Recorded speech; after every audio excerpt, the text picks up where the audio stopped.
Alright, this video is going to take you through our study guide for Chapter 7. So we're going to have square roots, cube roots, and Pythagorean Theorem on here that we're all going to review. So you will be turning in this study guide tomorrow for a grade for completion. So anything that I write on here, make sure you have it on your study guide. We'll turn it in tomorrow before our quiz, and then if you get your parents to sign it saying you studied, then you can get extra credit added onto that. So let's get started. So number 1, we have negative square root of 36. So square root of 36 is 6, because 6 times 6 is 36. And then that negative in front right here just means that our answer is going to be negative, so negative 6. All right, number 2. This symbol right here in the front means plus or minus. We talked about that a couple weeks ago.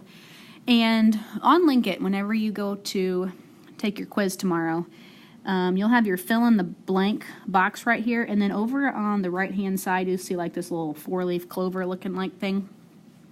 If you click on that, it will bring up the box that has all of the special characters in it, and this plus or minus symbol is in that tools part. So you'll just have to scroll through there and find it. I believe it's on the very top row, so make sure you put that in your answer. So we have plus or minus, and then when you're taking the square root of a fraction, you take the square root of the numerator and the square root of the denominator, and that's it. So right here, the square root of 4 is 2, and the square root of 25 is 5. So your answer is plus or minus 2/5. Okay, number 3, we've switched to cube root. So we're taking the cube root of 512. Now, so we're looking for what number times itself again will be 512. So pull up my calculator here, and this calculator looks pretty identical to the one that's on your computer. So I'm going to type in 512, and then your cube root button is 3rd row down on this one, and it's this square root symbol with a little 3 on it and the X inside. So we're going to press that, and it gives us our answer of 8. So that means the cube root of 512 is going to be 8. Okay, number 4. And on 4, 5, and 6, I'm going to want to see each step of the process when working these out. So number 4, first thing we need to take care of is our square root. So 12 plus 4 times, and the square root of 16 is 4. Next step of order of operations says we actually have to do the multiplication part first. So 4 times 4 is 16. And I'll bring down my 12 plus, and then I can add these together. 12 plus 16 is 28. All right, number 5. Square root of 0.64 plus 2.6. So I recognize automatically that the square root of 64 would be 8, but keep in mind this is a decimal, so that's going to be 0.8. If I were to use the calculator, again, let me clear this out, you would just type in 0.64 and hit your square root button, which is your square root with the X inside, and it has the little 2 up there. And you could do it that way as well. So 0.8, and then the rest of the problem is plus 2.6, so I just add those together and get 3.4. Okay, number 6. This one has a little bit different of a number than we're used to seeing. It says 70 minus the cube root of 64, and then that is cubed. Okay, so I want to show you something on the calculator. Remember, parentheses come first, so I'm going to have to do this cube root first. So if I do the cube root of 64, I get 4.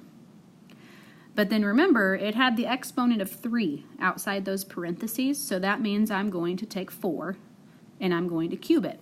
So right here on mine, the 2nd row down is the X to the 3rd power button. I'm going to push that. That cubes it, and look, it takes you right back to where you were. It takes you right back to 64. So just like a positive and a negative cancel each other out, if you have a cube root, and then you turn around and cube it, that cancels each other out as well. So really the only thing you're doing here is 70 minus 64, which is 6. All right, let's move on to the next page. Okay, number 7. The area of a square garden is 81 square feet. So I want you to go ahead and draw a square. 81 square feet, I'm going to put that in the middle. Now, it's a square. So we know that all of the sides have to be the same length. So I labeled them all X because they're all the same. Now, what they want to know, what is the length of one side of the garden?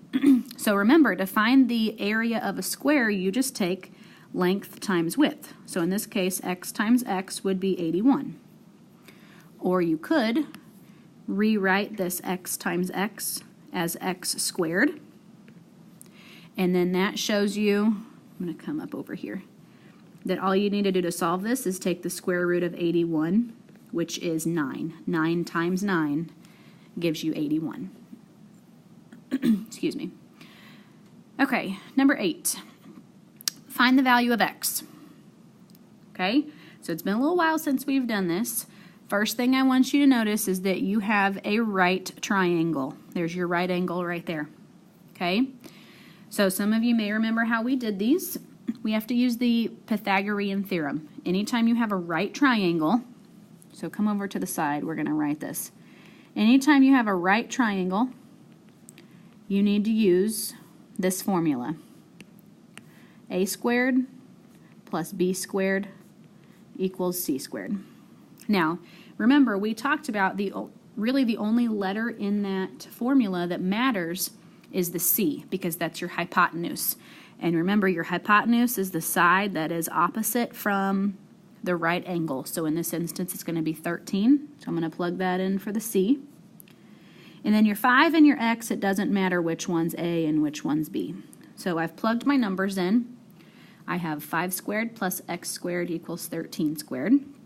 And then I'm going to solve that out. 5 squared is 25 plus X squared equals 13 squared is 169. And then I need to subtract 25 on both sides. So X squared equals 144. And then I need to take the square root of 144, which is 12. So the length of that side is 12. Okay, number 9. Same process. A squared plus B squared equals C squared. This time my C is going to be the Y. So I have 6.5 squared plus 12 squared equals Y squared. Okay, I'm going to run over to my calculator real quick. 6.5 squared is 42.25. And I know 12 squared is 144. Okay, and then I add those together, you'll get 186.25. And then we need to take the square root of that. Now you will get a decimal for this. Any decimals, we're going to round to the nearest tenth. So let's switch back over to the calculator here. So let's see, what did we have? 186.25. Oops. So 186.25, and I'm going to hit the square root button. Okay, great big long decimal, but again, I'm just going to go to the tenth, so it's going to be 13.6. And there you go.